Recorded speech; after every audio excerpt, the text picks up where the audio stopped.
quadruple même d'efforts. Parce que, quoi que vous fassiez, c'est dangereux. Je vais commencer, n'est-ce pas, par... vous savez, Maurice Kamto, il est passé sur le plateau de Valérie Ndongo récemment. Et puis, il y a deux comédiens camerounais qui ont été appelés à lui poser des questions. Bon, moi, je vais déjà vous dire que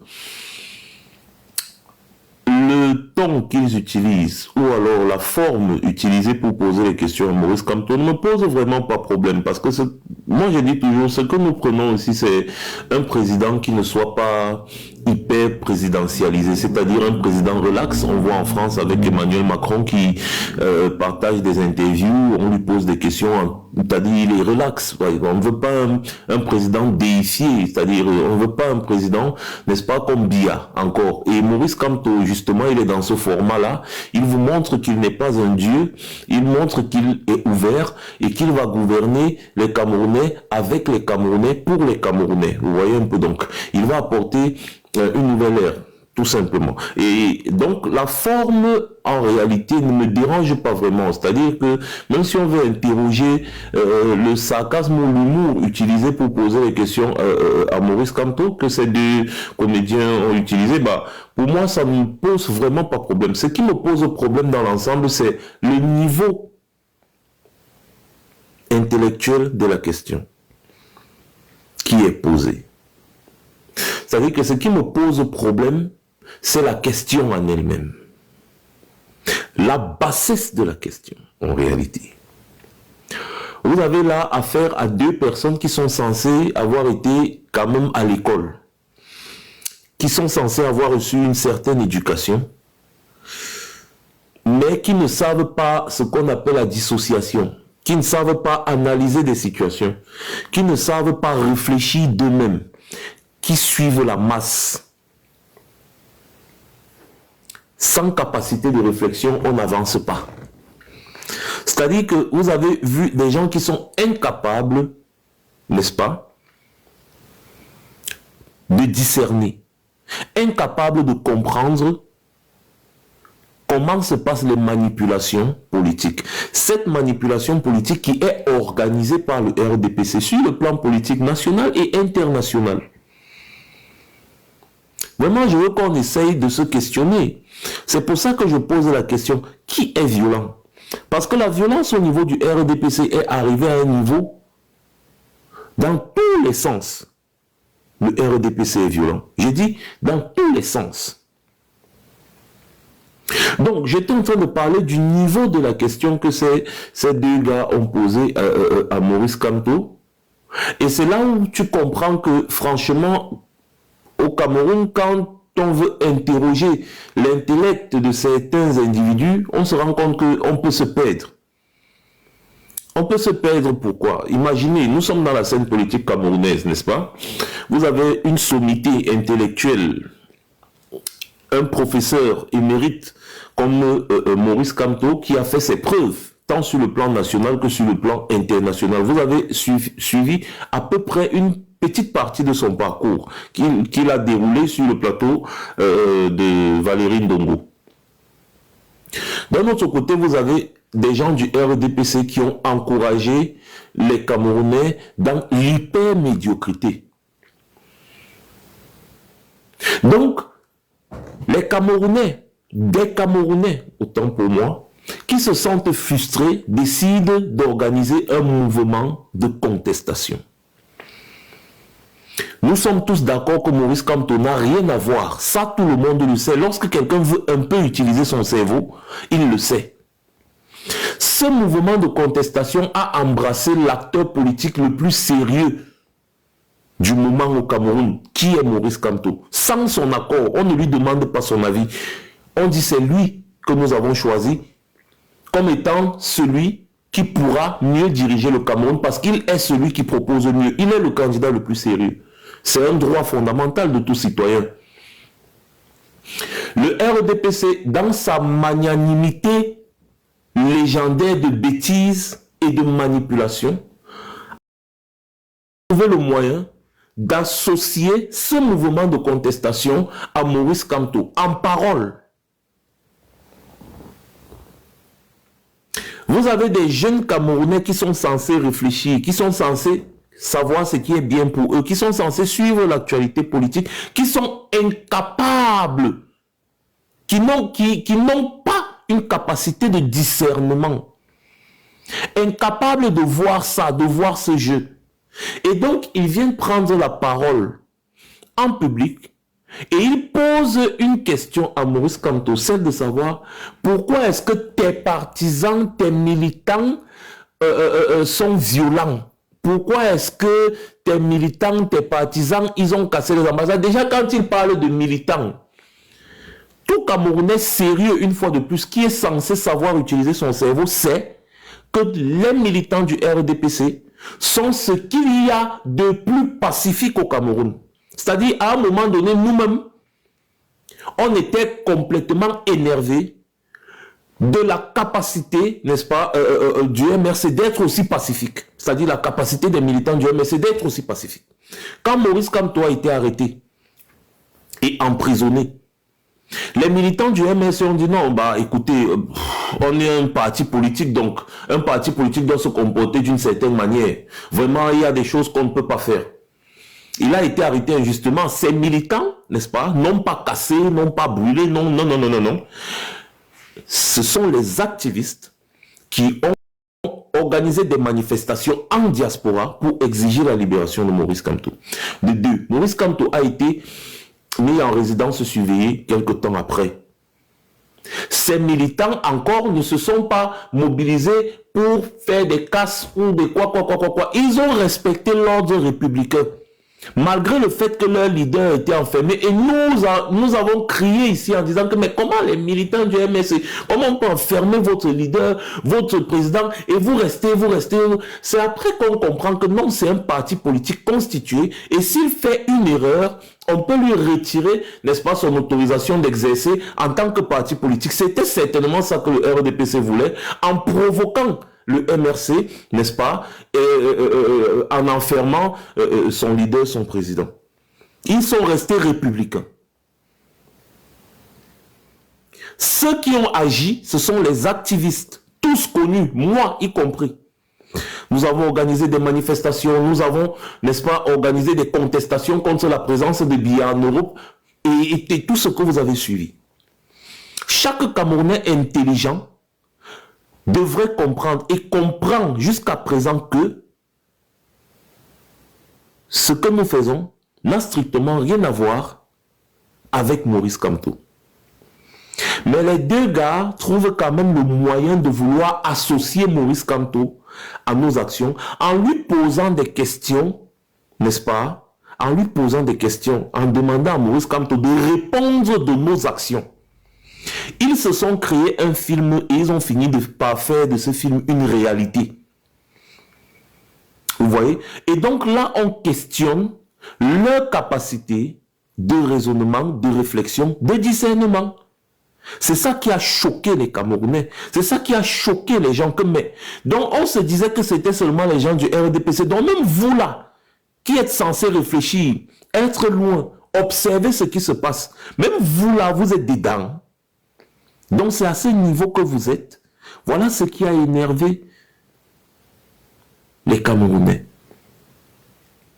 Parce qu'il y en a, soit ils sont dans une manipulation exacerbée, soit ils sont bêtes. Des deux choses l'une. Moi, j'ose croire qu'ils sont bêtes. Et c'est pour ça que j'interroge leur intellect. J'interroge leur intellect. Donc, ils ont posé des questions sur des violences soi-disant exercées par les sympathisants du MRC. Jusqu'à présent, je pose toujours la question de savoir que les gars me mentionnent un seul gars du MRC qui a été violent. Ils ne peuvent pas.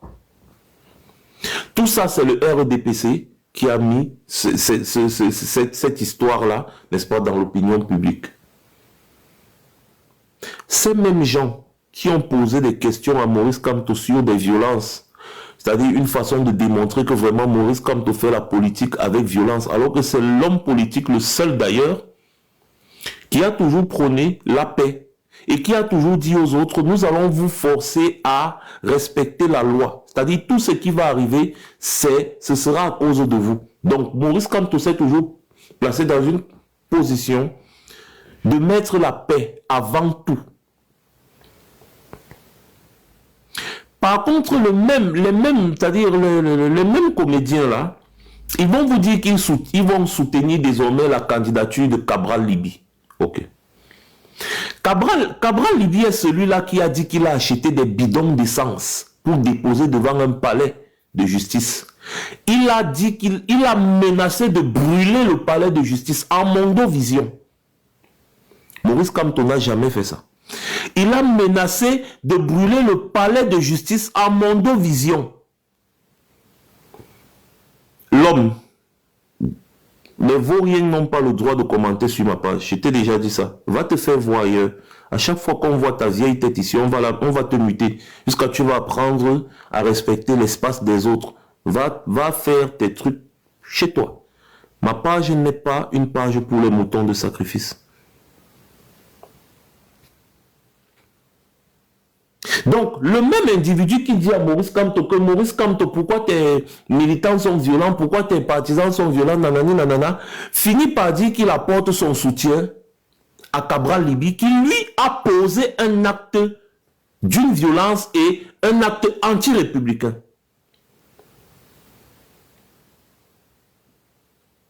Vous voyez un peu? Donc, voilà où le bas blesse. Continuons dans le sens de la violence. Cabral Libye a fait ce qu'il a fait. C'est une contestation politique. Je lui concède. Parlons du RDPC qui nous gouverne. Et dont ces gens font des courbettes. C'est-à-dire que ces gens passent leur temps à faire des courbettes aux gens du RDPC. Les gens du RDPC, n'est-ce pas, ont organisé sur le territoire camerounais la traque à un journaliste. Ils ont kidnappé ce journaliste. Ils l'ont séquestré, torturé pendant des jours, de la plus ignoble manière. Ensuite, ils l'ont tué. Je parle de Martinez Zogo. Ceux qui sont impliqués dans cette histoire ont été, n'est-ce pas, arrêtés. C'était le directeur des services de renseignement, des militaires, des policiers et des gendarmes camerounais, tous ceux qui sont censés assurer la sécurité des Camerounais. Pourquoi? Parce que Martinez Zogo, RDPciste dans l'âme, bien sûr, dénonçait le fait que les fonds publics sont mis à la disposition d'un homme d'affaires en particulier qui s'appelle Amougou Belinga, le directeur PDG du groupe L'Anecdote. Il dénonçait le fait qu'on mette des milliards à la disposition de Amougou Belinga au détriment du peuple camerounais. Ils se sont donc organisés pour éliminer Martinez Zogo. Ces gens-là que vous voyez ne se sont jamais insurgés contre cela. Ils ne se sont jamais insurgés contre ce qui est arrivé à Martinez Zogo. Chaque fois qu'ils ont l'occasion, ils vont partir vers ces mêmes personnes qui ont tué Martinez Zogo, encaisser quelques perdièmes, soi-disant parce qu'ils partent faire des prestations artistiques, ils sont des artistes. À ce moment-là, ils ne voient pas la violence.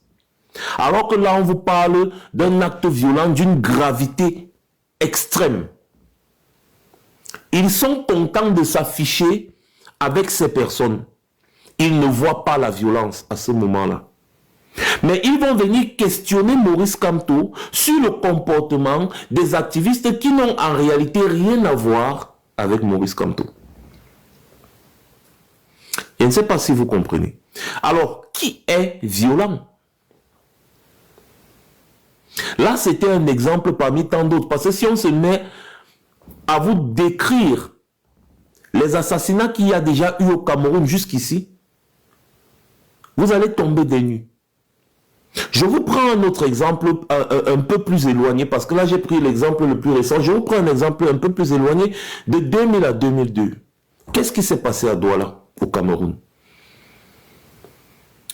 Paul Biya, soi-disant pour lutter contre la grande criminalité, a mis en place une unité d'élite qu'il a nommée lui-même le commandement opérationnel. Le commandement opérationnel avait pour but d'arrêter les soi-disant bandits, les malfrats de Douala, dans la ville de Douala, et les éliminer sans toute autre forme de procès.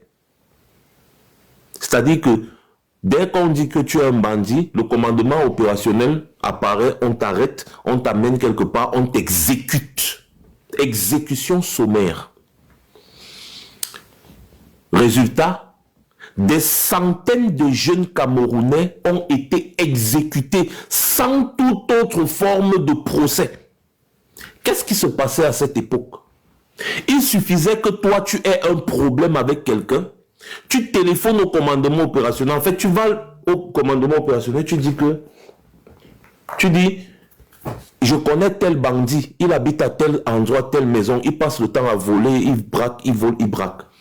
Le commandement opérationnel se déplace. Il va venir arrêter la personne, amener la personne en brousse, armer et tirer. C'était ça le rôle du commandement opérationnel. Il n'y avait pas d'enquête. Il n'y avait rien. Il dit, il n'y avait pas d'enquête, il n'y avait rien. C'était des exécutions sommaires, faites par des hommes en tenue, des militaires. Les témoignages sont là.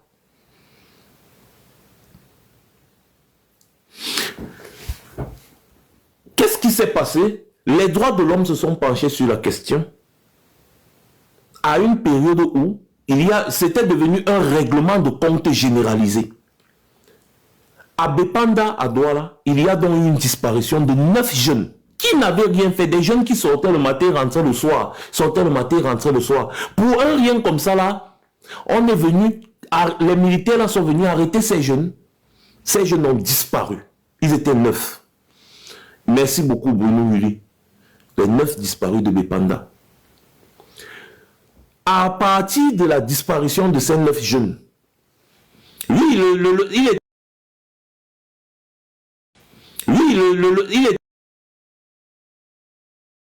Vous voyez, c'était effectivement, merci beaucoup devant 11-11. C'est Mpai qui était le commandant de l'unité du commandement opérationnel.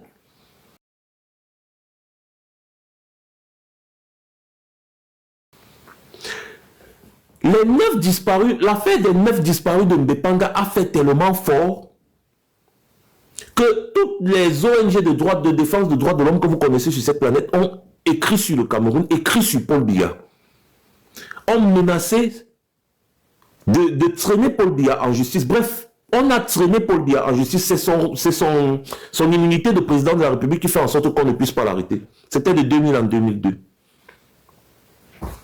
La durée du commandement opérationnel. Donc,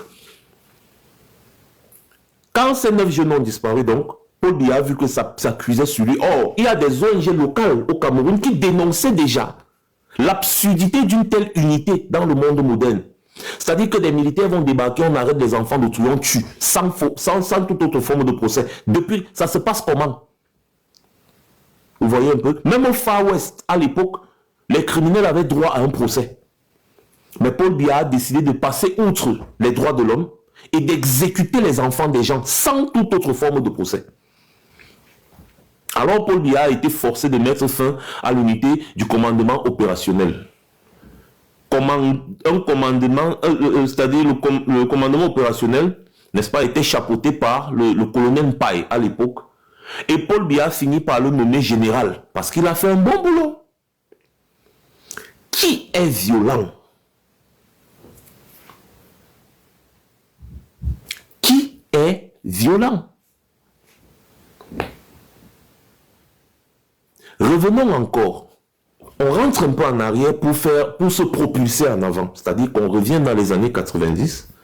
Après les années de Brest de 90 jusqu'en 96-17, quand il y a eu l'élection présidentielle, avant ça, il y a eu une assise nationale.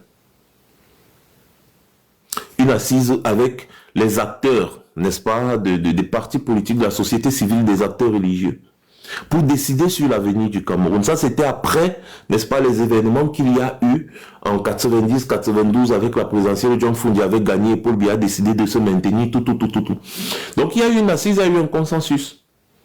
On a décidé d'effacer l'ardoise de Paul Biya. et de lui accorder une nouvelle chance. Ça commençait en 97. Une nouvelle constitution a été votée. C'était en 96, donc ça commençait en 97.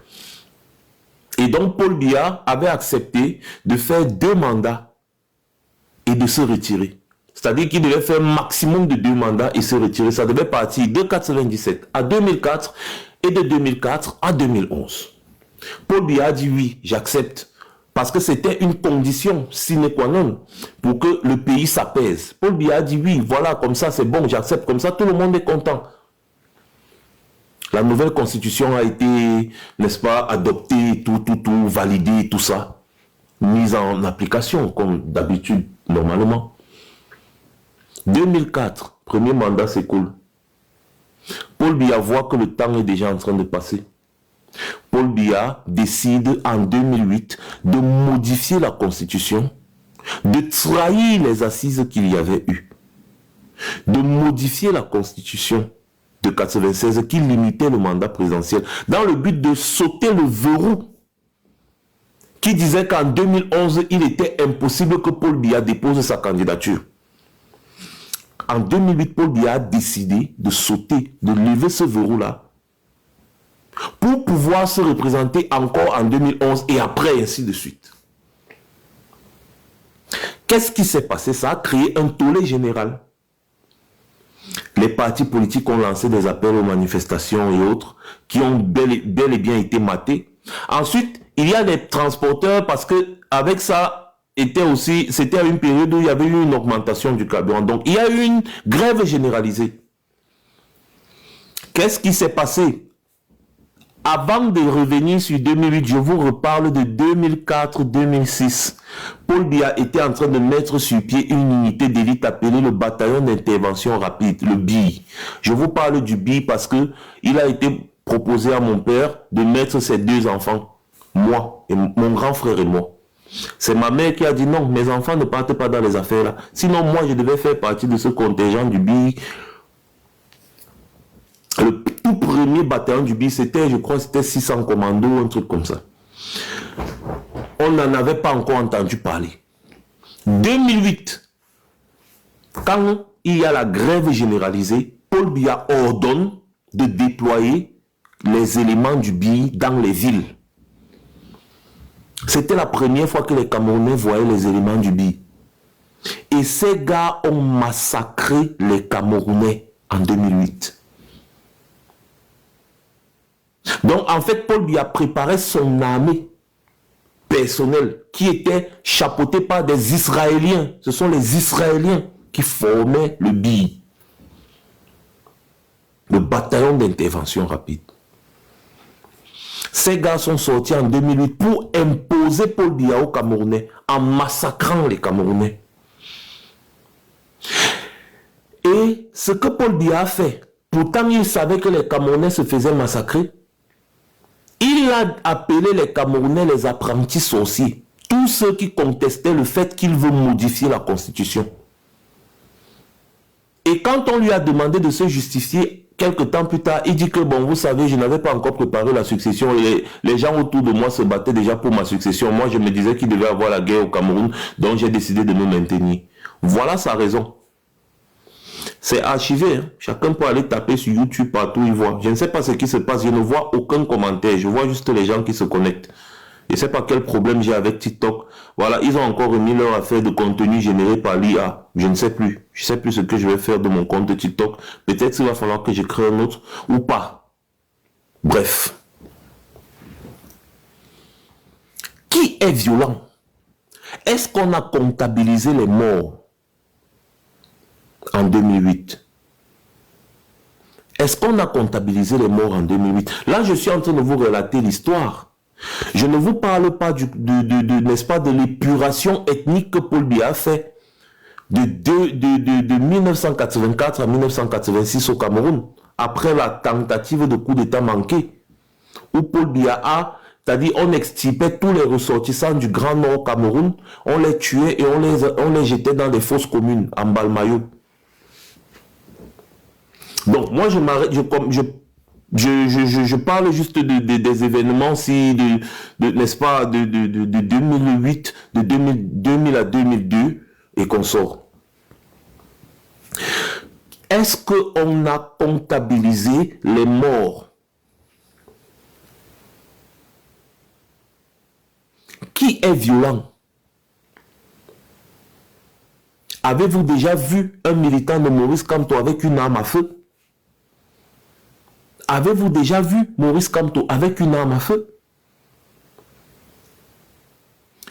Pendant la campagne présidentielle de 2018, qu'est-ce qui se passe? Le MRC, dans certaines parties du sud du Cameroun, veut aller battre campagne. Ils sont bloqués à l'entrée des villes. On leur dit, vous n'entrez pas dans cette ville parce que vous êtes des Bamileke. C'est un parti des Bamileke, on n'en veut pas. Je vous dis les mots, mot pour mot, tout le monde le sait. Il a vécu ça. Il a été frustré. Des gens ont été frustrés. Pourtant, le contingent qui partait même au sud, c'était des enfants du sud aussi qui chapeautaient ce contingent. Il y a eu ce que vous tous vous connaissez pendant l'élection présidentielle où la somme du pourcentage de l'élection présidentielle donnait 100,48%. On vous parle de 32 PV non signés. Vous avez tout un commandement, n'est-ce pas? Je dis commandement, excusez-moi, toute une cour constitutionnelle qui s'assoit et qui valide des résultats sur des PV non signés. Oui, c'est ça la réalité de l'élection présidentielle de 2018 au Cameroun. 32 PV non signés. Ça dit que n'importe qui pouvait venir ajouter un chiffre là où il veut, comme il veut. Il n'y avait pas de signature sur ces PV. Quand on pose la question au Conseil constitutionnel que comment vous pouvez valider des résultats sur des PV qui ne sont pas signés, est-ce que ça se fait même juridiquement? Le Conseil constitutionnel dit irrecevable. C'est donc comme ça que Maurice Kamto prend la parole et il dit la même chose qu'il a dit partout où il est parti pendant sa campagne. Que vraiment, s'il faut faire un concours pour être boulot, moi, dites-moi où on fait le concours et moi je serai boulot. Une façon de dire que j'aime tout le Cameroun et tous les Camerounais, quel que soit l'endroit où tu es né. Parce que personne n'a choisi de naître où il est né. À cause de toutes ces frustrations, Maurice Kamto a posé une question essentielle. Comment est-ce que c'est possible qu'on rejette un enfant du Cameroun, soi-disant parce qu'il est natif d'une région du Cameroun? It doesn't make sense. Et les gens du RDPC ont vite fait de tourner cela et de dire que Maurice Kamto fait du tribalisme. Alors que même quand Maurice Kamto était au nord, il a dit la même chose. Les nordistes n'ont pas trouvé que c'est un problème. Quand il était n'importe où, il était à l'est, il faisait sa campagne, il disait la même chose partout où il passait. Pour dire tellement je vous aime que si je pouvais faire un concours pour être né ici, j'allais le faire. Ça a toujours été sa parole. Même quand il était en zone anglophone, c'est la même chose.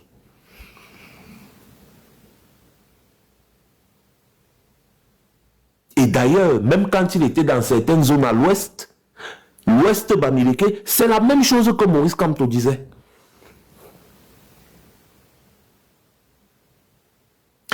Les gens du RDPC foncièrement tribalistes ont vite fait de tourner la question et de dire que Maurice Kamto est tribaliste. Ils ont donc payé des avatars sur les réseaux sociaux et autres pour vilipender le nom de Maurice Kamto. Pendant la contestation donc, de ces résultats frauduleux, Maurice Kamto a décidé de défendre les voix des Camerounais qui lui avaient fait confiance.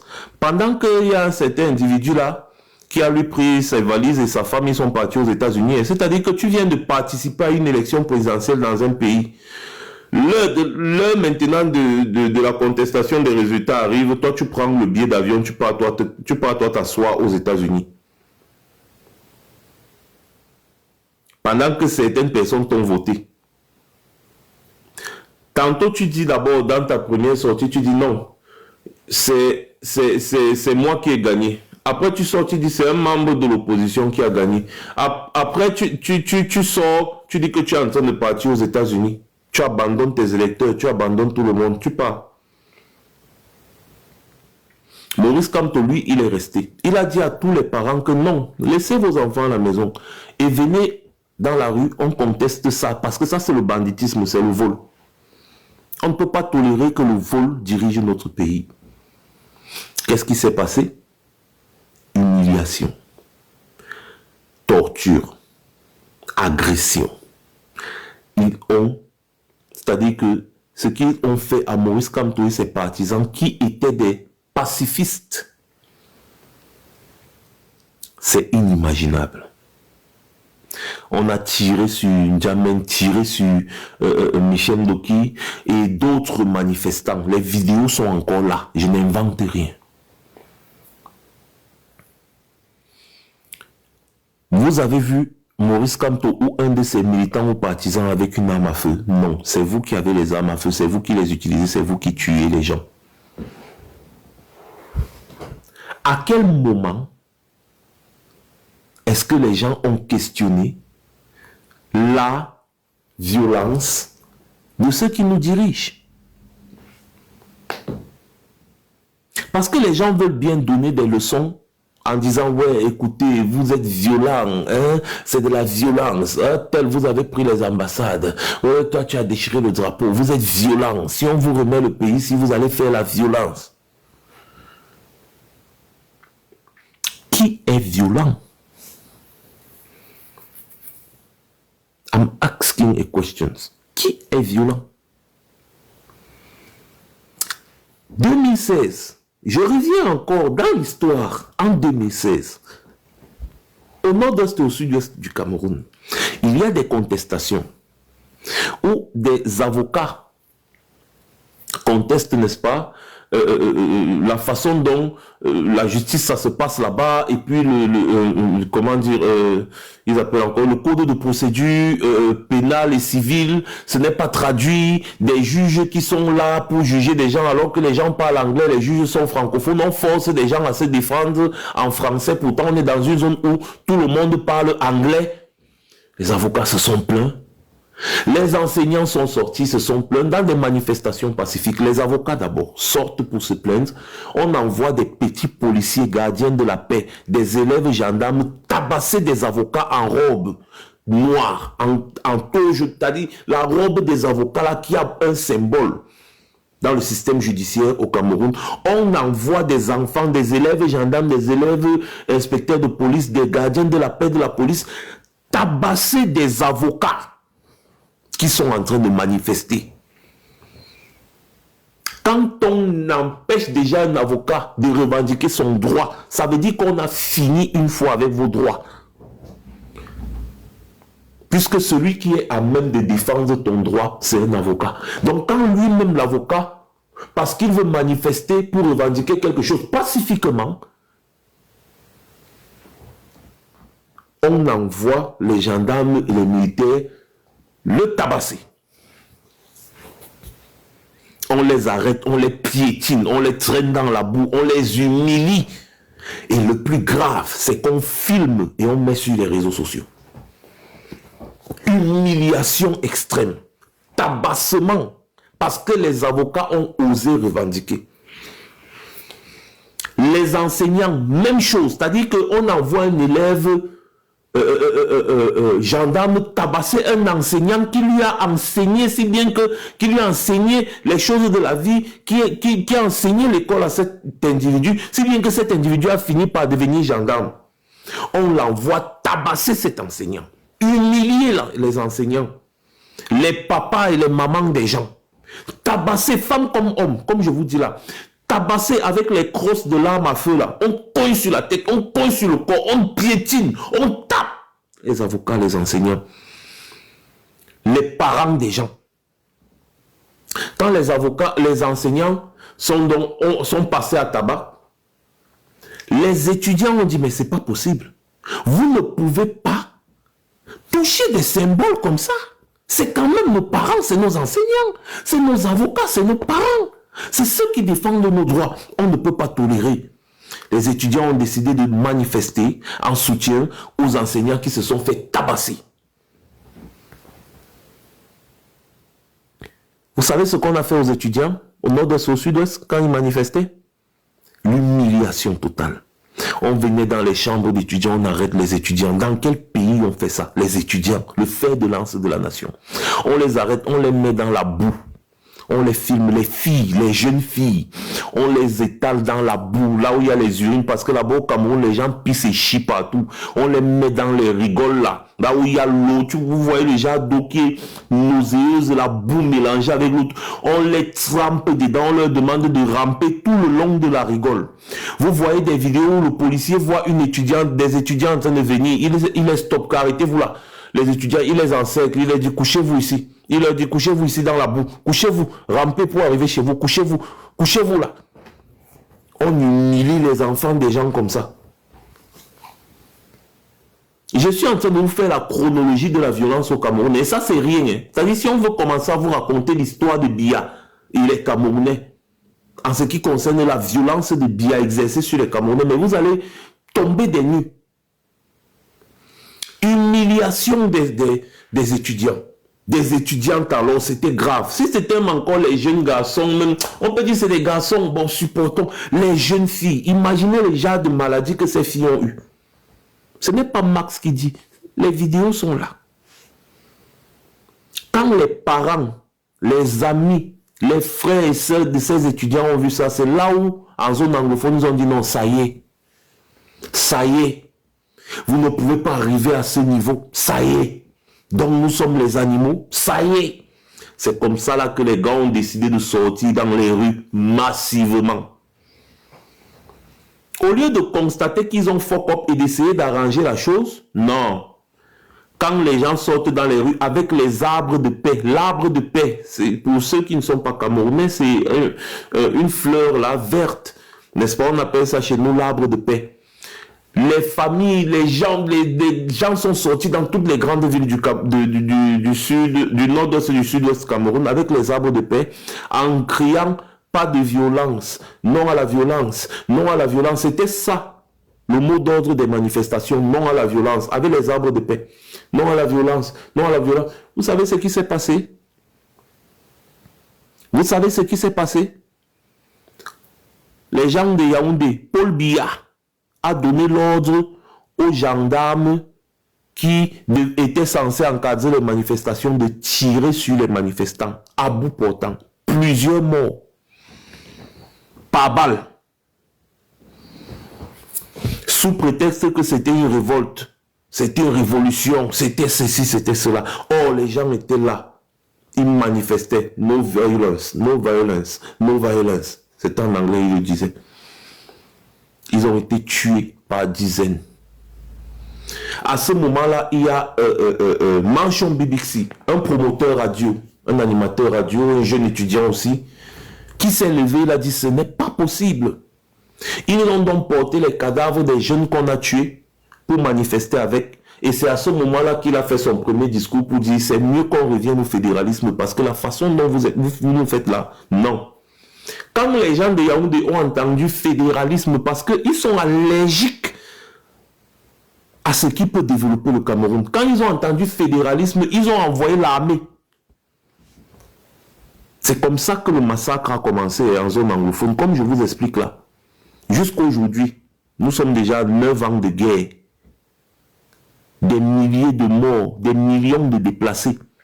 Pour un petit problème qui aurait pu être réglé tranquillement. Demandez-moi si Paul Biya est déjà parti là-bas depuis. Il n'a jamais mis ses pieds là-bas. Qui est violent? Répondez. Qui est violent?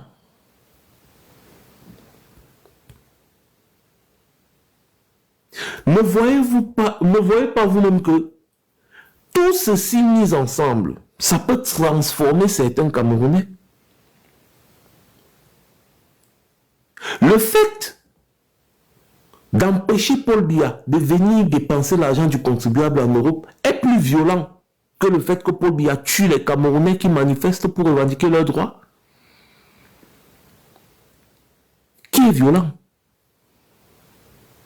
Bon, je ne veux pas vous parler des militaires qui, n'est-ce pas, ont exécuté des femmes avec leurs bébés sur le dos au nord Cameroun. Je ne vous parle pas de ça. Ni des militaires qui ont brûlé toute une famille dans les maisons. Ni des militaires qui brûlent tout un village. Ni des militaires qui ont tué 18 enfants à Menkapine. 18 jeunes à Menkapine. Et les pendre. C'est-à-dire les exécuter, les pendre au plafond. Des militaires. On en parle.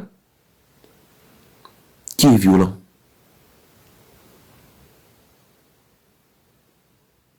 C'est l'histoire de votre pays. Et donc, lorsque vous parlez de violence qui engendre la violence, ça veut dire donc que la brigade anti-Sardina et tous les activistes de la diaspora ont raison d'être violents.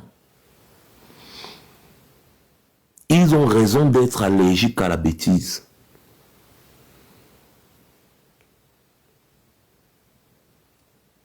Tout simplement. Tout simplement. Donc, en réalité, le fait qu'un artiste soit boycotté, ou je ne sais pas trop quoi, ce n'est rien par rapport à ce que Paul Biya subit au Camerounais matin, midi, soir. Vous voulez que je vous parle de violence? Regardez un peu l'image que j'ai mis là. Regardez l'image que j'ai mis là. Comment les pays d'Afrique sont en train de se développer. Parmi tous les pays que vous voyez là, aucun d'entre eux n'a les richesses que le Cameroun a. Bref, les ressources minières. Le Ghana, le Nigeria, la Côte d'Ivoire, le Kenya, ces pays sont en train de se développer à un niveau que vous ne pouvez même pas imaginer. À une époque, les ressortissants des pays ici que vous voyez là, bosaient pour le Cameroun afin de se chercher au Cameroun. Ah, vous ne saviez pas? Ben oui. La Côte d'Ivoire peut-être moins, mais les Ghanéens, les Nigérians, les Kenyans, tout cela, les gens se versaient au Cameroun. Ces gens-là se versaient au Cameroun. Au Kenya, à une certaine époque, quand le Cameroun brillait, le Kenya n'était... C'est-à-dire, le Kenya, c'était quoi?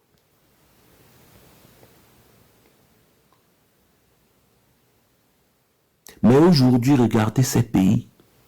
Regardez la Côte d'Ivoire, un pays qui est sorti de plus de 14 ans de violence, de destruction, de guerre totale.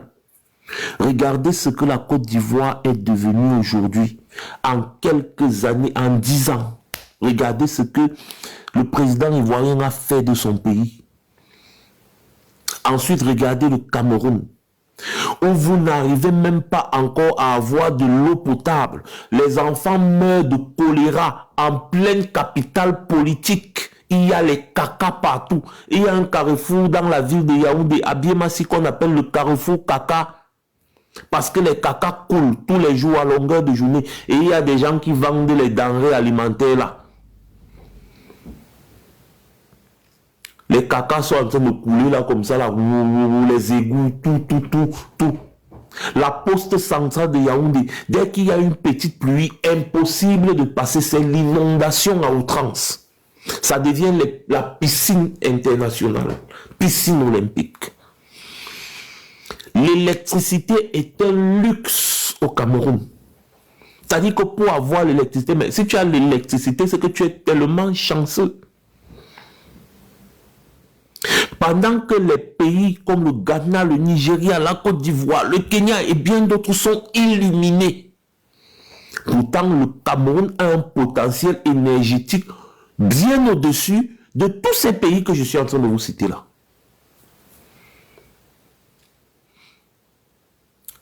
Vous voulez qu'on parle de violence?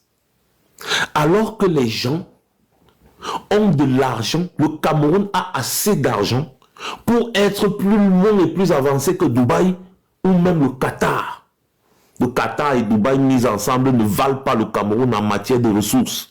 Mais quand vous voyez ce que le Qatar, Dubaï, bref, les Émirats Arabes Unis ont fait de leur pétrole et de leur gaz, Vous vous dites que les gens qui dirigent le Cameroun sont des démons destructeurs. Quand nous arrivons ici en Occident, on se renseigne. On comprend comment les choses fonctionnent. On voit que, hey, voici comment le pétrole fonctionne. Voici comment l'affaire du gaz là fonctionne. Voici comment on fait pour avoir l'électricité. Hey, les éoliennes. Oh, les panneaux solaires.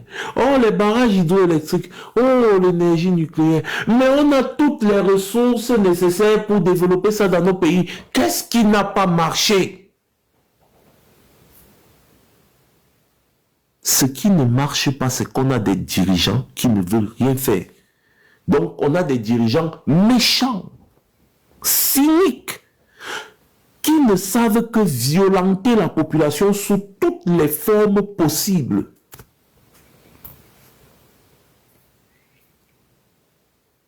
Vous avez d'un côté la fille du chef de l'État qui loue un jet privé avec ses bordels pour quitter de Suisse pour venir au Cameroun afin de participer à une soirée. C'est-à-dire, pour une soirée, elle loue un jet privé. Elle quitte de la Suisse avec ses bordels brésiliennes. Elle vient au Cameroun. Le jet privé est garé, ça l'attend. Elle part faire la soirée. Elle finit la soirée et rentre.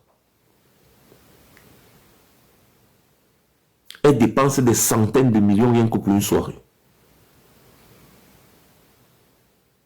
Et de l'autre côté, vous avez un jeune homme et une jeune femme qui viennent d'avoir leur première grossesse, des triplés. Ils arrivent à l'hôpital, je parle de la même période, ils arrivent à l'hôpital, la femme accouche prématurément.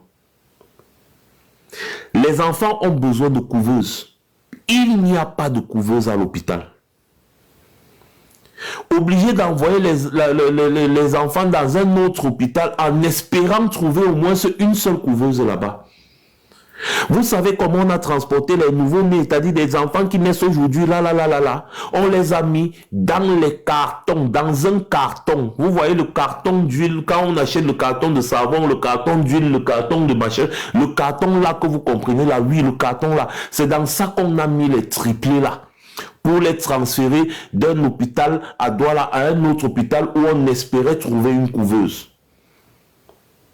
On les a mis sur la banquette arrière d'un taxi avec toute la chaleur, la poussière, les odeurs de Douala. Les enfants n'ont pas fait 100 mètres dans le taxi, ils sont morts. Ils sont morts, les triplés. Donc la fille du chef de l'État peut se permettre de louer des jets privés, venir faire la fête au Cameroun, repartir avec ses bordels, dépenser de 3h à 5h du matin 5 millions de francs CFA de factures de boissons. Alors que la couveuse, je vous ai fait des vidéos sur la couveuse ici, la couveuse la plus chère et la plus sophistiquée coûte $2000, donc 800 000 francs. Donc, les 5 millions seulement que Brenda Biya a dépensé pour la boisson en boîte de nuit pouvaient acheter plusieurs couveuses. Ce n'est pas de la violence, ça que c'est quoi? La fille de Paul Biya, la fille du président d'un pays pauvre et très endetté, loue un jet privé pour venir au pays faire ses va-et-vient. Elle vit dans les hôtels de luxe. Elle dépense des centaines de millions par mois. Mais le Cameroun n'a pas la possibilité d'avoir des couveuses dans les hôpitaux. Dans tout l'étendue du territoire camerounais, il n'y a qu'une centaine de couveuses. Et peut-être même, je ne sais pas, peut-être 50 ou 60% seulement de ces couveuses-là sont opérationnelles.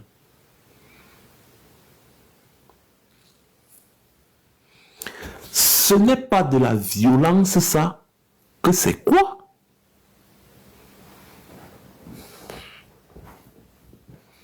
Encore une autre illustration. Dans le budget annuel, Maurice Kamto a parlé de ça sur le plateau de Valérie Ndongo. Quand il y a ce qu'on appelle les frais de bouche là. C'est-à-dire que quand les membres du gouvernement là finissent une petite réunion entre eux, ils vont s'asseoir après la réunion, manger des croissants, boire quelques verres de vin ou de jus ou de je ne sais quoi d'eau. Vous savez combien ça coûte aux contribuables camerounais par an et c'est inscrit dans le budget? 60 milliards de francs. 60 milliards de francs rien que pour les amuse-gueules par an. Plus d'1 milliard par semaine. 60 milliards de francs CFA par an, rien que pour les petites amuse-gueules, que bon, ils ont fini une petite réunion, ça s'asseyent pour manger. Là, je ne vous parle pas des bombes de carburant, de l'achat des voitures, des machines. Non, non, non. Juste pour les petits amuse-gueules. 60 milliards par an. Alors qu'il n'y a pas de couveuse dans les hôpitaux. Alors que les artistes ne bénéficient pas des droits d'auteur. Et ce sont les mêmes artistes qui vont partir faire les lèche-bottes à ces gens. Quand ces artistes se font boycotter, on crie au scandale. Qui est violent? Voilà la réalité. Et c'est pour ça que j'ai lancé ce live aujourd'hui, pour pousser chacun à réfléchir. C'est tout.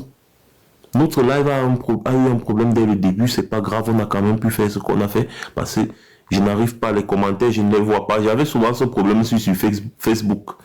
C'est le même problème qui surgit déjà ici sur TikTok. C'est-à-dire que je ne vois pas de commentaires. Je vois seulement les gens en train de se connecter, mais je ne vois aucun commentaire. C'est pas grave.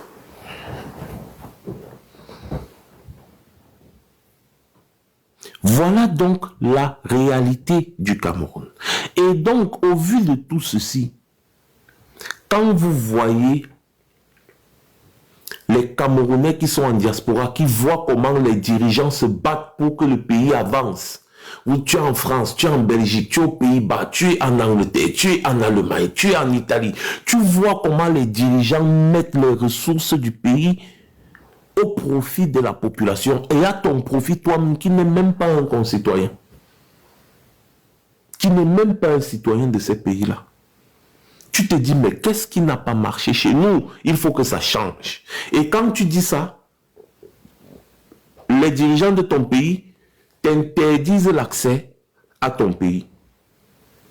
C'est-à-dire que tu veux partir faire le passeport, on refuse de te faire le passeport. Moi, c'est depuis 2017 qu'on a refusé de me faire le passeport camerounais. Jusqu'aujourd'hui, à l'heure où je vous parle, je n'ai pas le passeport camerounais. Mais c'est le pays dans lequel je suis qui m'a donné un passeport. Mon propre pays m'a refusé le passeport parce que je dénonce la gabégie et la méchanceté des gens qui nous dirigent. Ce n'est pas de la violence, ça que c'est quoi?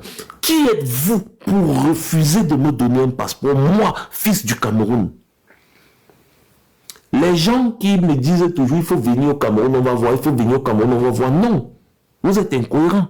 Demandez à vos dirigeants de me donner mon passeport et je serai au Cameroun demain. Vous pensez qu'on a peur de la mort ou bien peur de quoi? Demandez, si vos dirigeants refusent de nous donner les passeports, c'est qu'ils ont leur raison. Demandez-leur de nous donner les passeports puisque vous voulez qu'on vienne revendiquer au Cameroun. Moi, je veux venir au Cameroun demain. J'ai juste besoin de mon passeport. C'est tout. Donc, ne bloquez pas mon passeport. Ensuite, vous me dites, viens donc au Cameroun, on voit. Non, c'est incohérent. Demandez à vos dirigeants de me donner mon passeport, de me remettre le passeport, de me faire un passeport. Et je serai au Cameroun. Dès que le passeport sort, le lendemain, j'achète le billet d'avion, je suis au Cameroun.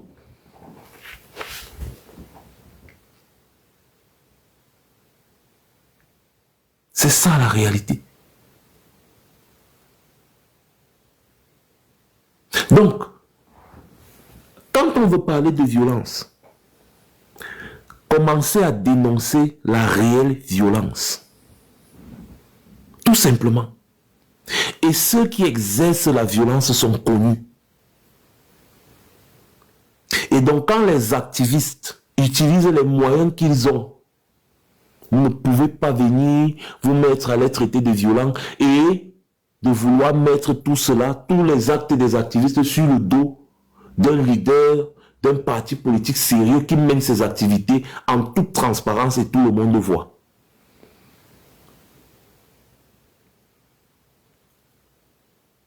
c'est faire preuve de malhonnêteté.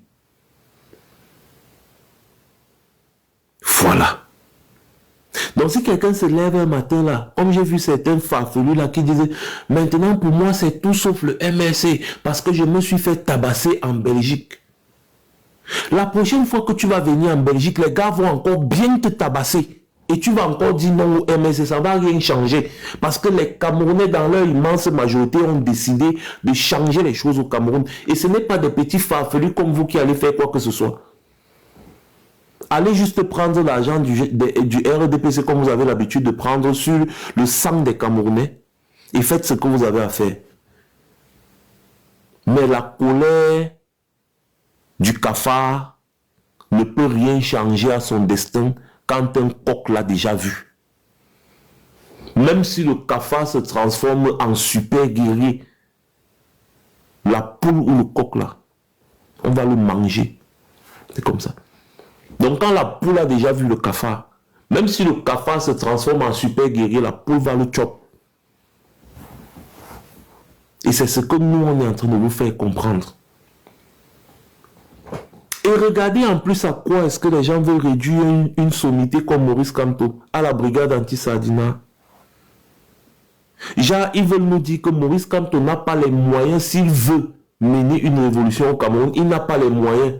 Si bien que c'est juste la brigade anti-Sardina qui est son bras armé. Vous voyez un peu à quel niveau on veut mettre Maurice Kamto.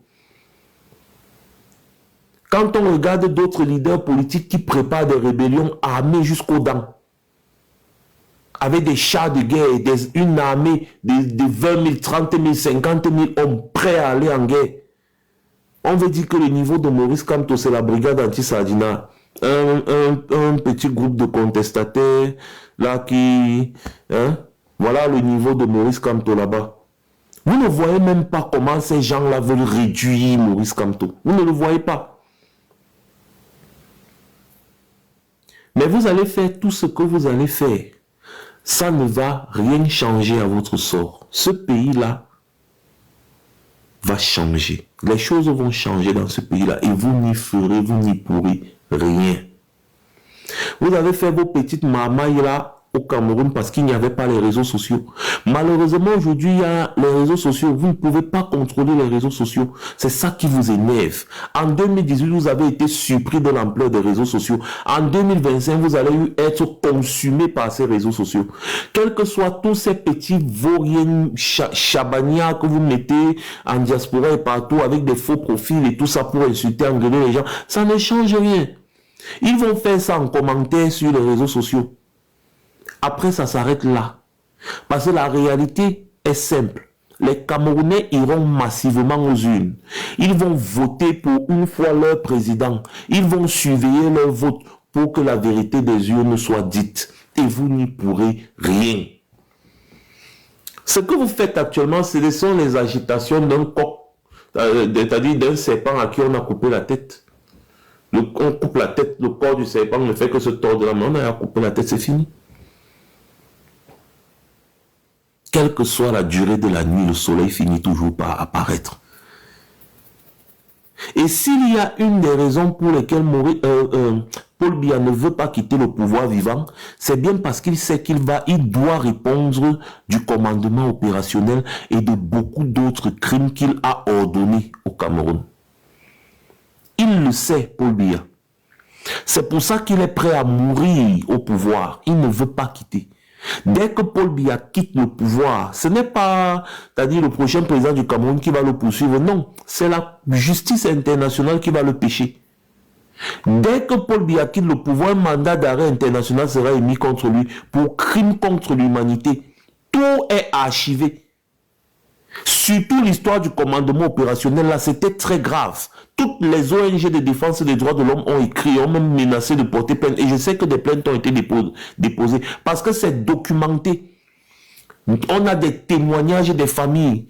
Il y a les témoignages des militaires qui ont participé au commandement opérationnel. Je pense que je vais chercher les vidéos, je vais vous faire passer ça ici sur TikTok grâce à mon logiciel là. On va écouter en live comment on tuait les enfants des gens à Douala. Et c'est Paul Biya qui avait ordonné ça. Donc Paul Biya a peur de répondre de ces actes-là. Paul Biya a peur. C'est pour ça qu'il veut mourir au pouvoir. Mais il ne va pas mourir au pouvoir. On va le chasser et il va répondre de ses actes. Peut-être le prochain, peut-être Maurice Kamto va décider de le protéger. Moi, je ne sais pas, parce que Maurice Kamto lui a dit que s'il devient président, il va le protéger parce que vraiment, c'est un vieux.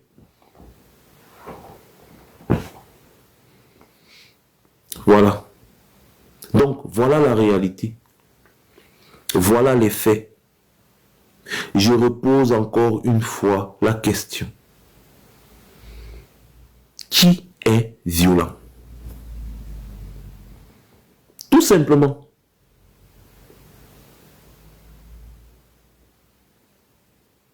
Sur ce, merci beaucoup de m'avoir écouté ce soir pour ce mini live, très imprévu d'ailleurs. Et j'espère qu'on en fera d'autres. Dès qu'une idée passera comme ça dans notre tête, mais je vous demande de rester connectés et surtout de rester à l'affût, n'est-ce pas, de l'information, de ce qui se passe au Cameroun. Je vous demande de vous inviter, je vous invite à vous inscrire massivement sur les listes électorales afin de choisir votre